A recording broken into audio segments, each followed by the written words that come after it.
Hi everyone, my name is Andi Pateña-Matheu. Join me as we learn and unlearn things and make new discoveries. This is AnDiscoveries.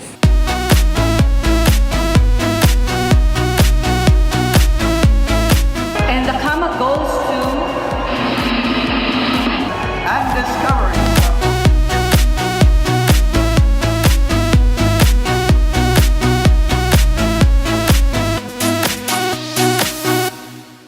For today's episode, I will be sitting down with wonderful super moms, all vying for the title of Queen Mother of Cebu 2024, this May 11, 2024 at the IEC Convention Center. And let's all welcome to the show our first set of contestants. Hello mga mami! Hello. Kamusta mong tanan? Are you all feeling excited, nervous for the coronation night? Yes. Super. Excited.